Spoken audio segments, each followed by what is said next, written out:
जैसा कि आप सभी जानते हैं कि हमारा लास्ट एंड फाइनल एपिसोड है। मैं उनका थैंक यू कहना चाहती हूँ जो फर्स्ट एपिसोड से हमारे साथ जुड़े हुए हैं, और उनका भी जो इस एपिसोड को देखने के बाद हमारी फैमिली को ज्वाइन करने वाले हैं। जैसा कि हमने लास्ट एपिसोड में देखा था, जुनयूंग नुल से कहता है लेट्स डाई टुगेदर। वो नुल को लेके हॉस्पिटल आता है और डॉक्टर से कहता है क्या आप इसे मार सकते हो। डॉक्टर चौंक जाते हैं और कहते हैं व्हाट। जुनयूंग कहता है ये मरना चाहती है, इसे मरना है, क्या आप उसकी हेल्प कर सकते हैं। और इतना कहकर वो गुस्से में बाहर चला जाता है। नर्स बाहर उसे नुल का सामान देने आती है, जिसमें नुल का फ़ोन भी होता है। जुनयूंग बैठकर उसमें नुल के फ़ोटोज़ देखता है, जहां उसे नुल की एक वीडियो मिलती है। नुल कहती है क्या मुझे परेशान होना चाहिए। जुनयूंग अपने फादर से मिलने गया है, इसमें डरने की कोई बात नहीं है। और फिर खुद से ही कहती है वैसे मैं तो ऐसा नहीं चाहती, और अगर हो भी गया तो जुनयूंग इतना फेमस है, उसकी कोई ना कोई हेल्प ज़रूर करेगा। और मेरा क्या, मैं तो वेट करने में अव्वल हूँ, चाहे 100 साल गुजर जाएं या 1000। I know I can wait. बस मुझे डर इस बात का है एक सुबह मैं उठूँगी and Junyoung might no longer be part of this world. दोनों की आंखों से आंसू बह रहे थे। जुन नुल के पास जाता है और कहता है आज डॉक्टर बिजी हैं, वो किसी और दिन तुम्हें मारेंगे। दोनों को साथ दिखाया जाता है। नुल अभी भी जुन से नाराज़ थी। जुनयूंग उसे अपनी बैग पर आने को कहता है, पर इस बीमारी की हालत में भी वो चलती जा रही थी। जुनयूंग ज़ोर से चिल्लाता है लेट मी लिव। नुल के कदम अचानक ही रुक जाते हैं। वो कहता है I don't want to die, so let me live. नुल पलटकर उसकी तरफ देखती है। जुनयूंग अपने मन की सारी भड़ास वहाँ निकाल देता है। वो कहता है मैं जीना चाहता हूँ उन सभी लोगों के लिए जो मुझे प्यार करते हैं, जिन्हें मैं प्यार करता हूँ। वो रोते हुए बस एक ही बात दोहराता है, मुझे जीना है। नुल भागकर उसके पास आती है और उसे गले से लगा लेती है। यहाँ दूसरी तरफ मीडिया में एक बार फिर नुल के फादर के हिट एंड रन एक्सीडेंट के बारे में सभी जगह खबरें फैल चुकी थी। यहाँ मिस्टर चोई अपना बयान देने पुलिस स्टेशन खुद ब खुद पहुँच जाते हैं। जुनयूंग की माँ को ये बताया जाता है कि मिस्टर चोई ने खुद ये वीडियो अपलोड की है, पर अब उसे इस बात से कोई फ़र्क नहीं पड़ता।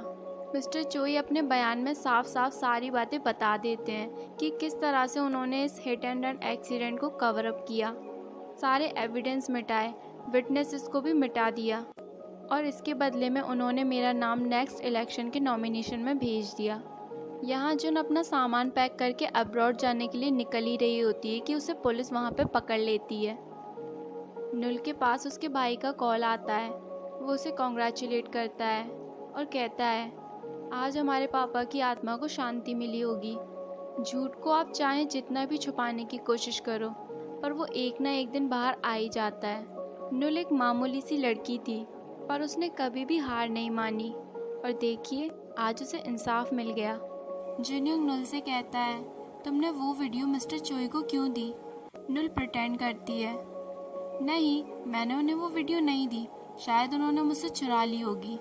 जुनयूंग के जोर देने पर वो कहती है हाँ मैंने वो वीडियो दी, क्योंकि मुझे अब उस वीडियो की कोई ज़रूरत नहीं है। मुझे पता चल गया मेरे डैड को किसने मारा, उन्हें उनकी कर्मों की सज़ा मिल गई। This is the world I believe in. और तभी उनका एक पार्सल आ जाता है, जिसमें उसने पोरोरो का घर मंगाया होता है। वो बड़े प्यार से उसके घर का नेम प्लेट बनाती है। दोनों खूब मस्ती करते हैं। जुनयूंग कहता है उस रात नुल ने मुझे जगाया और अपने प्लान्स के बारे में बताया कि जब मैं यहाँ नहीं होऊंगा तो वो किस तरह से अपनी लाइफ जिएगी। जब बहुत देर होने पर भी जुनयूंग उसके पास नहीं आता तो एक बार को तो मेरी सांसें थम ही जाती हैं कि कहीं जुनयूंग को कुछ हो तो नहीं गया, कि तभी वो अचानक से नुल को गले से लगा लेता है, और सच में मेरी सांसों में भी सांस आ जाती है। नुल की आंखों में भी आंसू आ जाते हैं, शायद वो भी इस बात से डर गई होगी। और फिर क्या, जुनयूंग उसे किस कर देता है। जुनयूंग कहता है मेरे फादर ने मुझे आज एक मैसेज भेजा, जिसमें उन्होंने लिखा मुझे इस बात का गर्व है कि मैं तुम्हारा फादर हूँ। यहाँ दूसरी तरफ जेटी की माँ अभी भी अपने पति को बचाने की हर नाकाम कोशिश कर रही थी, पर मिस्टर चोई वहाँ आ जाते हैं और उन्हें रोकते हैं। और अपने वकील को वहाँ से जाने को कहते हैं। वो अपनी वाइफ से कहते हैं जेटी सही कहता था, हम दोनों मॉन्स्टर बनते जा रहे हैं। पर मिस्टर चोई को काफ़ी गुस्सा आ जाता है। वो उन्हें काफ़ी बुरा भला सुनाती हैं, पर शायद यही उनका असली रूप था। और यहाँ तक कि वो जेटी के सामने भी ये कह देती हैं कि तुम्हारी वजह से मैंने जेटी का एक्सीडेंट करवाया। चले जाओ जहाँ से तुम आए थे, उसी गंदगी में। तुम्हारी जगह वही है। इतना सब हो जाने के बाद जेटी अपने फादर से कहता है, आप अपना प्रॉमिस तो नहीं भूलोगे ना? आपने मुझे कहा था आप हमारी फैमिली को छोड़कर कभी नहीं जाओगे। मिस्टर चोई उसे प्रॉमिस करते हैं, चाहे कैसी भी सिचुएशन आए, पर वो उनकी फैमिली को छोड़कर कभी नहीं जाएंगे। यहाँ दूसरी तरफ जेटी की बहन उससे मिलने पहुँच जाती है। वो कहती है, तुमने मुझसे झूठ कहा ना कि तुम्हें लड़के पसंद है। मुझे सब पता चल गया है। क्या तुम मुझे अपना नंबर दोगे? अब मैं तुम्हें कॉल तभी करूँगी जब मुझे ढूंढने पर भी तुम्हारे जैसा कोई और नहीं मिलेगा। वो उसे कहता है, मैं तुम्हारा फ़ोन ज़रूर उठाऊँगा। और इसी तरह धीरे धीरे सभी की लाइफ पटरी पर आती जा रही थी। जेटी भी नुल से मिलने आता है, पर वो उसके सामने से ही निकल जाता है। वो नुल से कहता है, क्या इसने मुझे नहीं पहचाना? नुल उसे बताती है, कभी कभी तो वो मुझे ही नहीं पहचानता। एक सुबह उठकर उसने मुझे नुल कहा और कुछ ही मिनटों में वो मेरा नाम भूल गया। कभी कभी तो उसे अपना नाम भी याद नहीं रहता।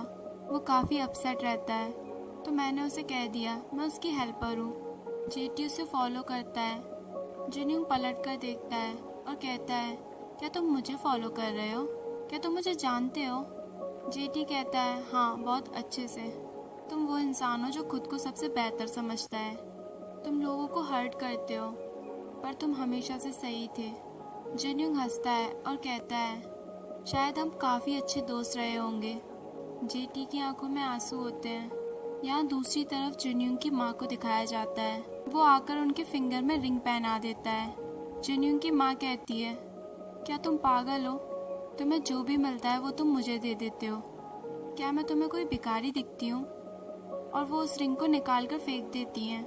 वो उन्हें फिर से रिंग पहना देता है। जिनकी माँ उन पर भड़क जाती हैं और कहती हैं, यहाँ से चले जाओ वरना कुछ बुरा हो जाएगा। तो एक बार फिर उसे रिंग पहनाते हुए कहते हैं, जब जिन्यूंग के पास जाओ तो ये रिंग पहन कर जाना। उसने मुझे कहा है कि मैं तुम्हारा ख्याल रखूं। उससे मिलने चली जाओ, इससे पहले कि बहुत देर हो जाए। जेटी जुन से मिलने आता है और उसे कहता है, क्या तुम बिलीव करोगी कि कभी मैं भी तुम्हें बहुत प्यार करता था। मैं भी सोचता था अगर तुम मेरी लाइफ में आओगी तो मेरी लाइफ कितनी फ़न और हैप्पी होगी।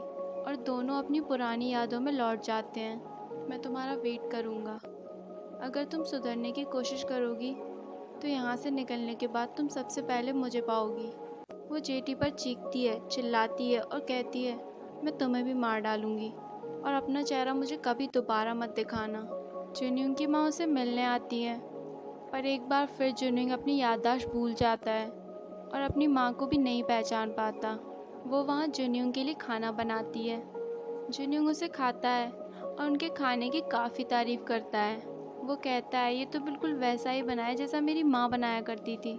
जिन्यूंग की माँ अपने इमोशन को कंट्रोल करती है, पर अब तक जिन्यूंग की याददाश्त वापस आ गई होती है। वो अपनी माँ का हाथ पकड़ लेता है और अपनी माँ से माफ़ी मांगता है कि वो उन्हें नहीं पहचान पाया।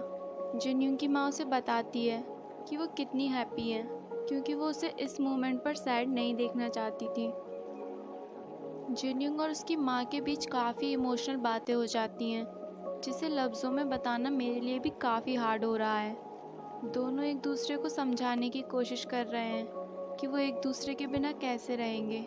जिन्यूंग रोते हुए भी स्माइल करता है, because of her mother. Null बाहर दोनों का वेट करती है। उसे पता है कि ये मोमेंट उन दोनों का है, जिसे वो बिल्कुल भी डिस्टर्ब नहीं करना चाहती थी। जिन्यूंग की मॉम के जाने के बाद नुल वहाँ आती है। जिन्यूंग उसका फ़ोन ले लेता है और कहता है, हमारा एक भी साथ में फ़ोटो नहीं है और तुमने कभी डिमांड भी नहीं की। दोनों साथ में खूब फ़ोटो क्लिक कराते हैं। रात के समय दोनों बाहर बैठे होते हैं। वो उससे पूछती है, क्या मैं प्रिटी नहीं हूँ? जिन्यूंग कहता है, तुम इतनी प्रिटी हो कि मेरी हिम्मत ही नहीं होती तुम्हारी आंखों में देखने की। नुल स्माइल करती है और आसमान की तरफ देखती है। नुल कुछ देर बाद पूछती है, क्या तुम्हें नींद आ गई? जुनयून का कोई भी जवाब नहीं आता। वो एक बार फिर कहती है, क्या तुम सो गए हो? फिर भी कोई जवाब नहीं आता। नुल कहती है, ओके, अब मैं बात नहीं करूँगी। I won't ask you to play with me. आज का दिन बहुत लंबा था, तुम काफ़ी थक गए हो। ये कहते हुए उसकी आंखों से आंसू निकल रहे थे। आई थिंक उसे पता चल गया है वॉट वॉज हैपन। अब मैं तुम्हें नहीं जगाऊंगी। Forget about your mom, forget about your dad, and forget about me. Don't think about anything, just sleep. Thank you, Junyoung. See you tomorrow. और फिर एक नई सुबह की शुरुआत होती है। जुनयूंग के मैनेजर को दिखाया जाता है। जुनयूंग ने कहा था, ये पेड़ मर चुका है, पर देखो इसमें नए पत्ते आ रहे हैं। और तभी उसका फ़ोन रिंग करता है, जहां हमें दिखाया जाता है कि वो नारी को डेट कर रहा है। जुनयूंग का बॉस उन्हें रूम में बुलाता है। तीनों बैठकर जुनयूंग की डॉक्यूमेंट्री देखते हैं, जहां जुन अपने बारे में बताता है कि किस तरह से कुछ महीनों पहले उसके डॉक्टर ने उसे बताया कि वो मरने वाला है। पहले तो मैं भी थोड़ा डर गया, पर एक दिन तो सबको ही मरना है। पर मुझे सबसे ज़्यादा चिंता उन लोगों की थी जो मुझसे प्यार करते हैं। मैं सच में अपने आप को बहुत खुशकिस्मत मानता हूँ जो मुझे ऐसी लाइफ मिली, और इससे ज़्यादा मैं क्या ही मांगूँ। कल मैंने अपने उन 3 महीनों के लास्ट दिन को मार्क किया जो मुझे डॉक्टर ने दिए थे। शायद जब तक आपको ये वीडियो मिले और आप इसे देखें, I still alive and my love null, how she is doing now. Null का नाम लेते ही उसके चेहरे पर एक बड़ी सी स्माइल आ जाती है, और इसी के साथ ये वीडियो एंड हो जाती है। यहाँ दूसरी तरफ नुल की आवाज़ आती है। वो अभी भी अपने डेंजरस कामों के लिए जानी जाती है, जिसके लिए उसका बॉस उसे अच्छा खासा पे भी करता है। नुल बस स्टॉप पर बैठी होती है, जहाँ जुनयूंग का एक बड़ा सा फ़ोटो लगा होता है। वो उसके पास जाती है और कहती है, तुमने देखा आज मैंने कितना अच्छा काम किया। वो उस पोस्टर को किस करती है और कहती है, सी यू टुमारो जुनयूंग, और उसके चेहरे पर एक बड़ी सी स्माइल होती है, मानो दोनों एक दूसरे को देखकर स्माइल कर रहे हो। और इसी के साथ हमारा ये एपिसोड यहीं पर ख़त्म हो जाता है। It is too hard to explain this drama in few words. सबके पास ज़िंदगी जीने का एक ही मौका है, सो यूज़ इट प्रॉपरली। ये ड्रामा हमें ज़िंदगी जीना सिखाता है कि लाइफ को हमेशा ऑनेस्टी के साथ जीना चाहिए। हाँ, हो सकता है कि आप अपनी लाइफ में उतने सक्सेसफुल ना बने, बट सक्सेसफुल बनने के लिए मॉन्स्टर कभी मत बनना। तो आज इसी थॉट के साथ हम अपने ड्रामा को ख़त्म करते हैं। अगर आपको ये वीडियो पसंद आई है तो इसे लाइक ज़रूर करें और अपने दोस्तों के साथ शेयर करें। आप इसके फुल एपिसोड भी हमारी प्लेलिस्ट पर देख सकते हैं। Thank you for watching.